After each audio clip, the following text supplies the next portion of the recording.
Hello audience, स्वागत है आपका मेरे चैनल में। तो मैं वीकली एनालिसिस करने जा रहा हूँ। साप्ताहिक एनालिसिस हमारे चैनल पर प्रेजेंट होता है मार्केट का, और यह वीडियो केवल एजुकेशनल पर्पज़ के लिए होता है। कोई बाई और सेल का रिकमेंडेशन इस चैनल पर नहीं दिया जाता है। आपको मेरे किसी भी स्टॉक के डिस्कशन से इन्फ्लुएंस नहीं होना है और प्रभावित होकर किसी भी स्टॉक में ना तो पोजीशन बनानी है ना अपनी पोजीशन काटनी है। तो यह वीडियो पूर्णतः मैं अपने स्वार्थ को देखते हुए पोस्ट करता हूँ। मैं साफ स्पष्ट शब्दों में कह रहा हूँ, और मैं अपने काम को बस जनरली क्या करता हूँ कि ऑनलाइन पब्लिश कर दे रहा हूँ यूट्यूब पर। ठीक है, तो जाहिर सी बात है कि मैं यहाँ जो स्टॉक का डिस्कस करूँगा तो अपने स्वार्थ के हित के लिए ही कर रहा हूँ डिस्कशन। तो आपको मान के चलना है, इसलिए सीधा है, साफ है कि अगर आपको मेरा चैनल अच्छा लगे तो देखिए, कंटेंट पसंद आए तो, नहीं पसंद आए तो मत देखिए। अगर आपको सीखने को मिलता है तो देखिए, अन्यथा मत देखिए। लेकिन कोई बाई और सेल आप हमारे एडवाइस पे नहीं करेंगे, क्योंकि यहाँ कोई एडवाइस दे ही नहीं जाती। यहाँ केवल चर्चा की जाती है और स्वयं के लिए की जाती है। जो भी स्टॉक डिस्कस किया जाएगा वह स्वयं के पर्पज़ के लिए या मुझसे जो रिलेटेड लोग हैं उनके पोर्टफोलियो में उसकी होल्डिंग हो सकती है, उनके लिए किया जा सकता है। अगर आप भी कमेंट करेंगे कि इस स्टॉक पे, तो मैं अपने विचार को रख सकता हूँ, लेकिन मेरे कमेंट के द्वारा आपको बाय और सेल नहीं करना है। आपको स्वयं के विवेक का इस्तेमाल करना है, अपने फाइनेंशियल एडवाइजर की राय लेनी है। तो मैं इसी परिदृश्य को रखते हुए अब मैं आगे का डिस्कशन बढ़ाता हूँ। तो मैं पहले इंडेक्स की एनालिसिस करना चाहूँगा कि इंडेक्स में क्या चल रहा है, इंडेक्स क्या कह रहे हैं। तो सबसे पहले जब मैं निफ्टी की एनालिसिस करता हूँ तो निफ्टी को मैं देखता हूँ कि मंथली टाइम फ्रेम पे कहीं ना कहीं निफ्टी एक लोअर लो बनाया। यहाँ आप देखेंगे हायर हाई बनाता जा रहा था, लेकिन कोई बात नहीं। और अभी भी निफ्टी लॉन्ग टाइम फ्रेम में उतना कमज़ोर नहीं हुआ है। अभी ये 60 के आसपास आके सपोर्ट ले रहा है। ठीक है, RSI, तो कोई दिक्कत नहीं है। अभी कोई इतना स्टॉक आप ये नहीं कह सकते हैं कि बहुत कमज़ोर हो गया है। कि आप इसको ये देखिए ना, कितना परसेंट करेक्ट हुआ। तो इसका हाई यहाँ बना था, ठीक है, और हाई से अभी यहाँ आया, तो निफ्टी में 12% का करेक्शन हुआ है। तो ये ठीक ठाक करेक्शन 15% तक के करेक्शन को माना जाता है। जब ये 20% टच कर देगा तब कहीं बियर मार्केट इसमें आएगी। तो लेकिन अगर आप मोमेंटम ट्रेडिंग की बात करेंगे तो मोमेंटम ट्रेडिंग अभी इस समय मार्केट में करने लायक नहीं है हमारे अकॉर्डिंग, क्योंकि निफ्टी जब भी या 200 DMA के नीचे रहना है तो आपको मोमेंटम ट्रेडिंग बिल्कुल नहीं करनी। जब तक 23,986 के ऊपर क्लोजिंग नहीं देता है निफ्टी, तब तक मार्केट कमज़ोर है। आपको वैल्यू इन्वेस्टिंग के लिए अच्छे अच्छे स्टॉक्स मिलेंगे। उस स्टॉक्स को पकड़ के आप जो है इन्वेस्टिंग कर सकते हैं, सही लेवल पे, सही प्राइस पे, सही एनालिसिस के बेस पे, जैसा भी आपका विवेक कहे। तो यह मार्केट जो है वैल्यू इन्वेस्टिंग के लिए अच्छा दिखता है, न कि मोमेंटम इन्वेस्टिंग के लिए। तो ये बात हो गई। निफ्टी 50 के बाद जो है अन्य देखते हैं कि अन्य इंडेक्स क्या कहते हैं। तो निफ्टी नेक्स्ट 50 जो जूनियर है, थोड़ी उसकी चर्चा कर लेते हैं। ठीक है, तो अभी इसका चार्ट ओपन नहीं हो रहा है। एक बार मैं पुनः कोशिश करता हूँ ओपन करने के लिए, और नहीं होगा तो निफ्टी स्मॉल कैप 100 को ओपन करके देखता हूँ। जो ओपन होगा उसी पे डिस्कशन किया जाएगा। ठीक है, ओके। तो दोस्तों अभी हमारा निफ्टी नेक्स्ट 50 का स्टॉक ओपन हो चुका है। Sorry for the internet interruption, internet चला गया था दोस्तों, इसलिए थोड़ा सा डिले हो गया प्रोसेस में। बस आई थिंक बिजली चली गई है, इसलिए जो है इंटरनेट भी चला गया है, पावर चला गया है। ठीक है, तो हो रहा होगा कुछ पावर का मेंटेनेंस। तो निफ्टी नेक्स्ट 50 की जब हम बात करते हैं दोस्तों, तो यहाँ हम देखते हैं कितने परसेंट का करेक्शन हुआ है। तो यहाँ देखिए 20% का करेक्शन हो गया है। ठीक है, यानी आप ये कह सकते हैं कि टॉप 50 कंपनियों को अगर छोड़ के जो नीचे की स्तर की कंपनियाँ लगभग, चाहे जूनियर 50 की जो कंपनियाँ हैं, वो लगभग बियर ग्रिप में चल रही हैं। बियर मार्केट कहीं ना कहीं उसमें है, इस चीज़ को तो आपको मानना पड़ेगा। तो मार्केट में दिख नहीं रहा है। निफ्टी चूँकि ऊपर टंगा हुआ है तो इससे एक भ्रम है। हाँ, मार्केट में कहीं ना कहीं करेक्शन अच्छा खासा 20% मतलब क्या है, बियर मार्केट है, इसको बुल मार्केट आप कह ही नहीं सकते यार। डिफिनेशन तो यही लोग कहते हैं कि 10% का नॉर्मल करेक्शन, 15% का ठीक ठाक मिड करेक्शन, 20% का करेक्शन इंडेक्स में हो जाए तो फिर क्या है, बियर मार्केट है।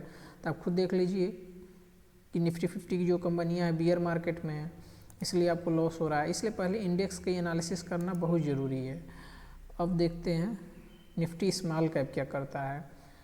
तो निफ्टी स्मॉल कैप सारे इंडेक्स का एनालिसिस इसी तरह किया जाएगा और थोड़ा जल्दी करने की कोशिश करते हैं, इसलिए हम यहीं से एनालिसिस कर लेते हैं क्योंकि ओपन होने में टाइम लग रहा है। तो पहले तो हम इसको देखेंगे कि वीकली टाइम फ्रेम पर यह वीक हुआ है कि नहीं। आप देखिए निफ्टी स्मॉल कैप जो है वीकली टाइम फ्रेम पर वीक हो गया है।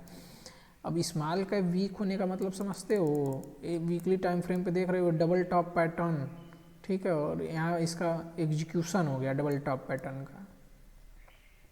स्टॉक अगर यहाँ से तो हमको लगता है स्वाहा ही है, ठीक है। तो आप बचा के रखिए, लाइन ऑफ कंट्रोल बनाइए। लाइन ऑफ कंट्रोल नहीं बनाएंगे तो अब अभी तक तो लार्ज कैप स्टॉक गिरे हैं, अब स्मॉल कैप स्टॉक जो है धुआंधार गिरेंगे, जो कि शुरुआत पिछले सप्ताह से ही हो गई है। तो निफ्टी स्मॉल कैप 100 आपने देख लिया। निफ्टी माइक्रो कैप 250 का इंडेक्स देख लेते हैं। यहाँ भी देखिए कमजोरी है, यहाँ भी डबल टॉप पैटर्न टाइप का बन गया, यहाँ भी कमजोरी है। इसके बाद निफ्टी स्मॉल कैप 250, अब देखिए तांडव मचने वाला है।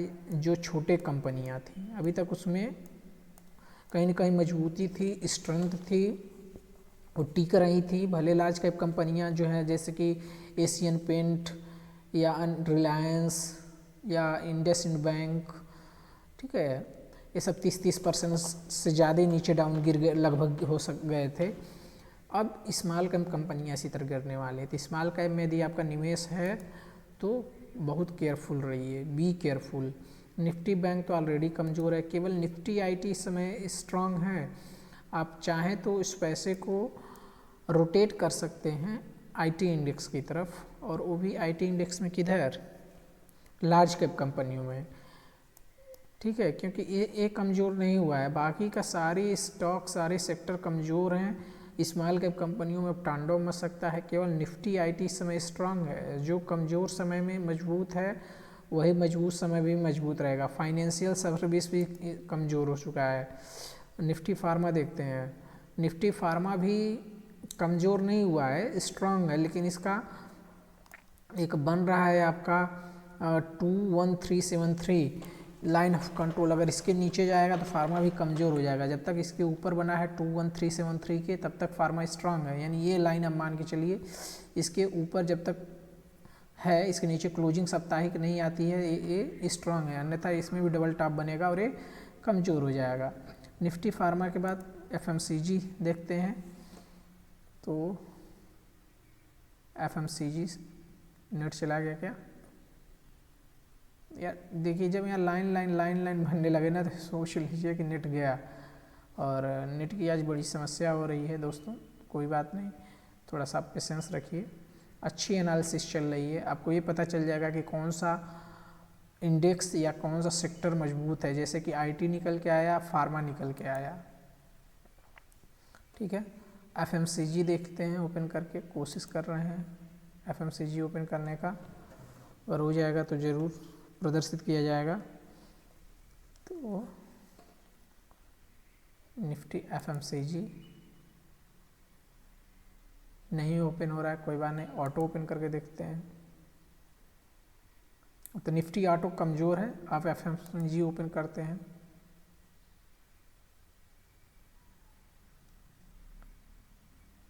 निफ्टी एफएमसीजी नहीं ओपन हो रहा है, आई डोंट नो व्हाई, कोई बात नहीं। निफ्टी मेटल सेक्टर देखते हैं, एफएमसीजी बाद में देख लेंगे। मेटल सेक्टर भी कमज़ोर है, रियल्टी सेक्टर भी कमज़ोर है, ठीक है। इंफ्रा भी कमज़ोर है, आई थिंक इंफ्रा भी कमज़ोर है। कमोडिटी भी कमज़ोर है। निफ्टी एनर्जी ये भी कमज़ोर है। निफ्टी मीडिया ये भी वीक है। तो इससे आपको क्या समझ में आया, एक एफएमसीजी बचा हुआ है। एफएमसीजी का भी एक बार क्यों ना कोशिश करते हैं ओपन करने के लिए, देखते हैं ओपन होता है कि नहीं।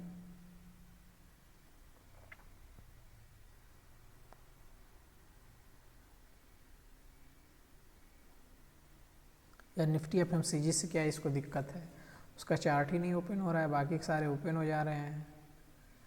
तो हमारे एनालिसिस में यह निकल के आया कि निफ्टी आईटी और निफ्टी फार्मा ये अच्छे स्टॉक्स हैं, अच्छे इंडेक्स हैं या अच्छे सेक्टर हैं। इनमें आपको अच्छे स्टॉक्स को आइडेंटिफाई करना है, जहां आपको रिस्क रिवार्ड बेटर बने, ठीक है।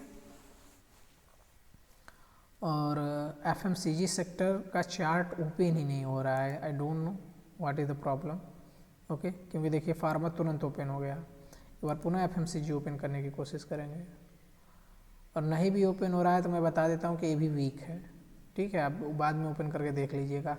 केवल निफ्टी, आईटी और फार्मा ही इस समय हैं जिनके स्टॉक्स को आइडेंटिफाई किया जा सकता है, या जिनको आप पैसा जिनमें जो है रोटेट कर सकते हैं, जिनको स्ट्रॉन्ग स्टॉक कंसीडर किया जा सकता है, ठीक है। उसमें भी स्पेसिफिक स्टॉक स्ट्रांग होंगे, आपको उसको निकालना है जहां आपका रिस्क रिवार्ड बेटर बैठे। तो एफएमसीजी सेक्टर ओपन ही नहीं हो रहा है दोस्तों, आई डोंट नो क्या प्रॉब्लम है, छोड़िए, ठीक है। निफ्टी सिल्वर की बात कर लेते हैं ज़रा, सॉरी नॉट निफ्टी सिल्वर, मुंह से निकल गया निफ्टी निफ्टी करते हुए, सिल्वर की बात कर लेते हैं। तो ये रहा सिल्वर का स्टॉक, और अभी तो सिल्वर जो है मिड टाइम फ्रेम में स्ट्रांग दिख रहा है, लेकिन बहुत वोलेटाइल स्टॉक होता है। अब इसको डेली टाइम फ्रेम पे देखें तो शायद इसमें आप कुछ अच्छा डिसीजन ले सकते हैं। तो यहाँ हम देख रहे हैं कि एक कप और हैंडल टाइप का पैटर्न बन रहा है। अगर इसका ब्रेकआउट आता है तो ये स्टॉक जो है इसका रेजिस्टेंस पुनः सामने इसको 92 रुपये का मिलेगा, तो यहाँ तक जा सकता है, ठीक है।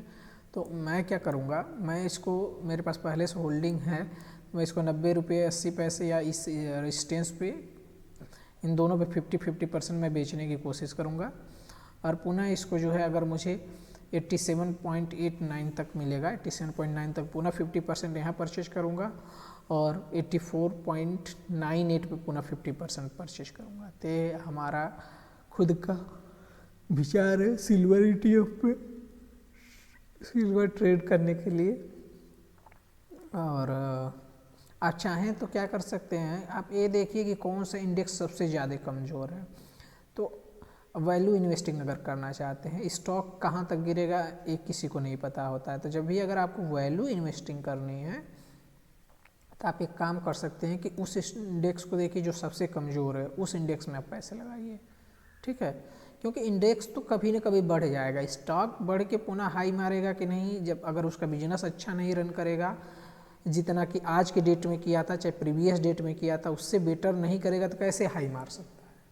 सपोज दैट आज बिजनेस बहुत अच्छा किया, उसका प्राइस 100 रुपये है, लेकिन कल 100 रुपये को क्रॉस करने के लिए उसका बिजनेस आज की डेट से बेटर होना चाहिए, तभी तो फिर 110, 105 या 101 होगा। तो वो वहाँ पे डिपेंड करता है। लेकिन इंडेक्स क्या होता है, इंडेक्स क्या होता है, बंच ऑफ स्टॉक्स होता है। तो अगर स्टॉक इंडिविजुअल नहीं परफॉर्म करेगा तो उसको हटा के कोई दूसरा स्टॉक उसमें पड़ेगा, तो इंडेक्स तो कहीं ना कहीं आपको परफॉर्म करेगा ही, ठीक है। तो वैल्यू इन्वेस्टिंग करनी है तो इंडेक्स में आप कर सकते हैं। तो लाइए हम एक बार ये देख लेते हैं कि कौन सा इंडेक्स जो है कितने % गिरा है, कहाँ ज़्यादा प्रोबेबिलिटी है पैसे लगाने की, जहाँ मतलब सुकून से निवेश करके अधिक से अधिक पैसा बनाया जा सके। ये देखिए बैंक निफ्टी का मंथली टाइम फ्रेम चार्ट था, ये देख रहे हैं क्या बना है, हेड एंड शोल्डर पैटर्न बना है, यानी लॉन्ग टर्म ट्रेंड जो है निफ्टी बैंक का कमज़ोर हो गया था। उसी समय से कमज़ोरी पूरे मार्केट में आई है, क्योंकि एक बार बैंकिंग सेक्टर कमज़ोर हो जाते हैं ना तो पूरे यानी सेक्टर में कहीं ना कहीं फिर गड़बड़ हो जाती है, क्योंकि भाई पैसे से ही सब कुछ कंट्रोल होता है, ठीक है। तो मार्केट कहीं ना कहीं हमारे समझ से निफ्टी 50 को छोड़ के बाकी का, और स्मॉल कैप को अभी छोड़ के, क्योंकि वो भी 20% नहीं करेक्ट हुए हैं, लेकिन अब वो भी करेक्ट हो सकते हैं। तो निफ्टी नेक्स्ट 50 जो है बियर ग्रिप में है। अब हम देख लेते हैं कि इसमें कितना % का करेक्शन हुआ है, ठीक है। तो निफ्टी बैंक जो है इसका हाई ये था, यहाँ से एक करेक्ट हुआ 11% का। आप कहेंगे कि यार यहाँ तक दिखा रहा है, अब हाई तो मुआस ले रहे हो, कैंडल ड्रा कीजिए, देखिए वहाँ तक चला गया, तो उसका हाई वो था, ठीक। निफ्टी बैंक के बाद आईटी तो करेक्ट नहीं हुआ है, फाइनेंशियल सर्विस भी करेक्ट होना स्टार्ट हुआ है, और हमें नहीं लगता कि इसमें बहुत ज़्यादा करेक्शन हो गई है। फिर भी अभी हमको चेक करना है ना कौन कितने % करेक्ट हुआ है। तो मैं बस ये देखूँगा कि जो जितना ज़्यादा करेक्ट हुआ होगा पैसा उसमें डालने की कोशिश किया जाएगा, ठीक है। तो फार्मा भी अपने सपोर्ट पे ही है, अगर इसके नीचे जाता है ब्रेक करके तो इसमें भी करेक्शन देखे जा सकते हैं, लेकिन अभी फार्मा आईटी ये नहीं कह सकते कमज़ोर हो गया, अभी भी स्ट्रांग है। ठीक है, ये दोनों सेक्टर, और हम आइडेंटिफाई कर रहे हैं कि कौन सा सेक्टर सबसे ज़्यादा गिरा है। ठीक है, तो निफ्टी ऑटो सेक्टर को देख लेते हैं, इसको लाइन में कन्वर्ट कर लेते हैं तो ज़्यादा अच्छा रहेगा।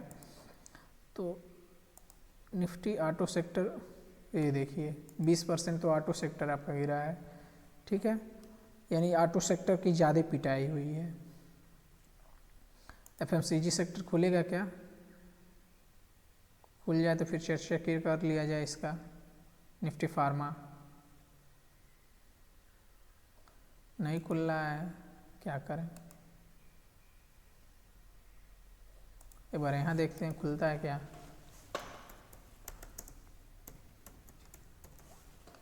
निफ्टी फार्मा क्यों नहीं ओपन हो रहा है यार? हाँ, निफ्टी फार्मा देखिए दोस्तों यहाँ ओपन हो गया, वहाँ से नहीं ओपन हो रहा था, आई डोंट नो व्हाई। तो इसको हम एक बार लॉन्ग टर्म ट्रेंड पे देखते हैं। ये देखिए फार्मा सेक्टर में क्या बना है, डबल टॉप बना है मंथली टाइम फ्रेम पे। ठीक है, लेकिन ये अभी बना नहीं है। इस महीने की कैंडल अगर इसके नीचे क्लोज हो गई ना 21447 के, तो फिर ये इसमें बहुत ज़्यादा कमज़ोरी है। इस वाली कैंडल को देखिए, जनवरी मंथ की जो है। तो हमको क्या अभी एनालिसिस करना था कि कौन सबसे ज़्यादा गिरा है, कौन सेक्टर। ठीक है, क्योंकि उसके इंडेक्स में जो है हम फिर वैल्यू इन्वेस्टिंग करना चाहेंगे। तो एफएमसीजी यानी वीक है कि नहीं है, पहले तो ये देख लो। ओह, ये तो फार्मा है, सॉरी दोस्तों, एफएमसीजी देखना था, सॉरी। तो अभी हमने जो तत्काल डिस्कस किया ये फार्मा का हो गया था, हमको एफएमसीजी का देखना है। तो निफ्टी एफएमसीजी ये रहा। तो double top pattern pharma sector में बना है। ठीक है, निफ्टी फार्मा में जो है डबल टॉप पैटर्न बना है। एक बार मैं दिखा देता हूँ पुनः, लेकिन वो कन्फर्मेशन जनवरी मंथ की क्लोजिंग में आएगी। इस चीज़ को आप कर लीजिएगा। निफ्टी आईटी स्ट्रॉन्ग है, निफ्टी आईटी स्ट्रॉन्ग है। ठीक है, ये फार्मा है। फार्मा में आप देखेंगे यहाँ डबल टॉप पैटर्न बन रहा है, लेकिन ये पैटर्न इस महीने की अंत में पता चलेगा। यानी आपको 1 फरवरी को जाके आप देखिएगा, या आप इसको 31 जनवरी की क्लोजिंग पे देखिएगा। अगर ये इसके नीचे बंद हो गई तो फार्मा सेक्टर भी कमज़ोर है। ठीक है, तो एफएमसीजी सेक्टर देखते हैं। एफएमसीजी सेक्टर में कितना गिरावट हुई है? तो ऑटो सेक्टर की सबसे ज़्यादा पिटाई हुई है, उसके बाद पिटाई हुई है आपकी फार्मा सेक्टर की भी लगभग 15.55% का। ठीक है,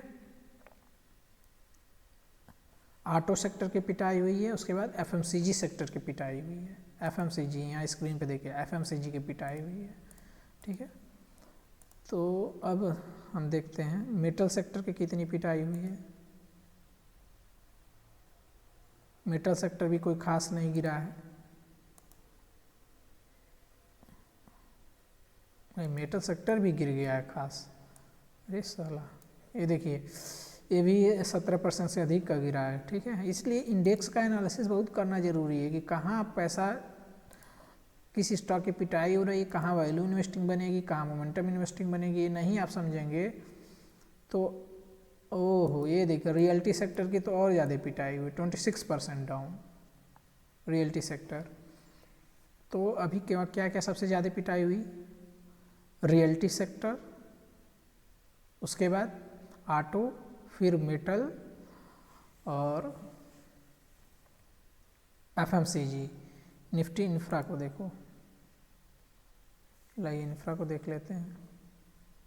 इंफ्रा में कितना गिरावट हुई? 14%।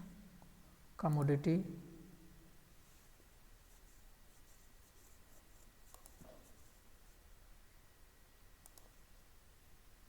कमोडिटी 18%। निफ्टी एनर्जी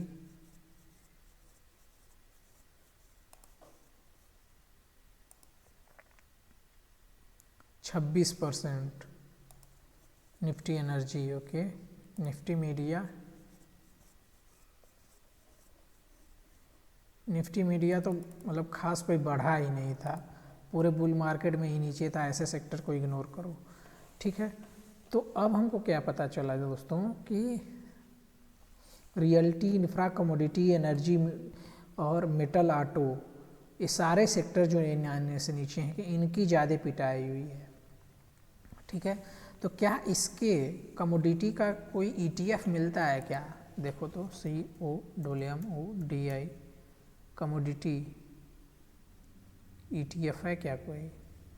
तो आप एक बार ETF ही सर्च कर लो, देखो कौन कौन से ETF हैं आपके पास, ठीक है। ETF पे मैंने क्लिक किया,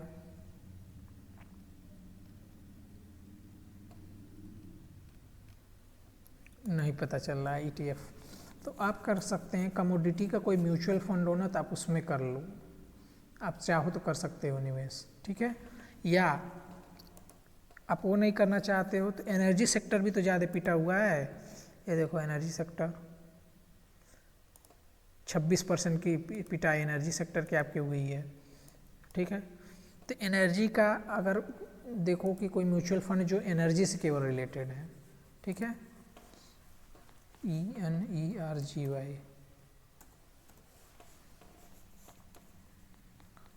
तो देखो लो कि इधर जो है तमाम एनर्जी फंड हैं, ठीक है। उसमें से देखो आपको कौन सा अच्छा लगता है, आप वहाँ डाल सकते हो। लेकिन ETF मिल जाता ना तो और मज़ा आ जाता, लेकिन ETF है ही नहीं एनर्जी का, ठीक है। देख लेता हूँ एनर्जी का ETF है कि नहीं है।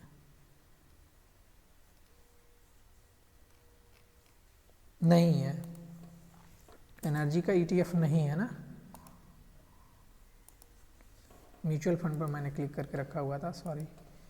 ETF पर केवल क्लिक करो, तो ETF इसका है, एनर्जी का है क्या, ये देखना है।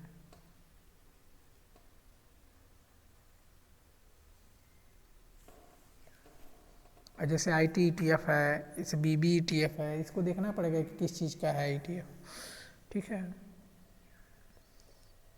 एनर्जी का ETF नहीं है।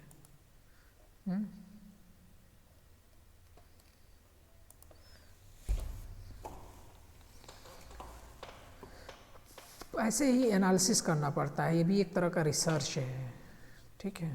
तो कोई बात नहीं, ETF एनर्जी का नहीं है तो क्या करें। तो अब देखो कमोडिटी का ETF नहीं है, एनर्जी का ETF नहीं है। अगर इससे रिलेटेड म्यूचुअल फंड हो कोई तो उसमें पैसा डाल सकते हो।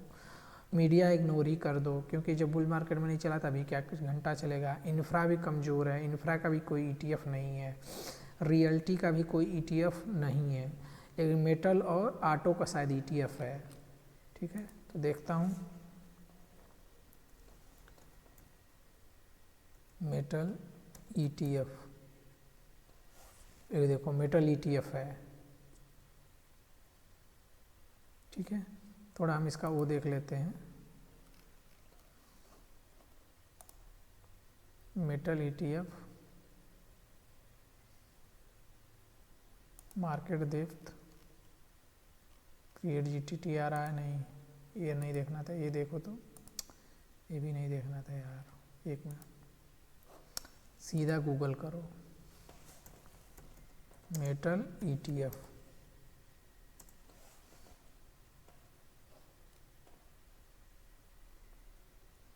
तो देखो ICICI prudential Nifty metal ETF है, ठीक है। एक बार मैं पुनः यहाँ डालता हूँ मेटल ETF, तो ICICI प्रूडेंशियल का है केवल मेटल ETF, इसमें पैसा डाला जा सकता है।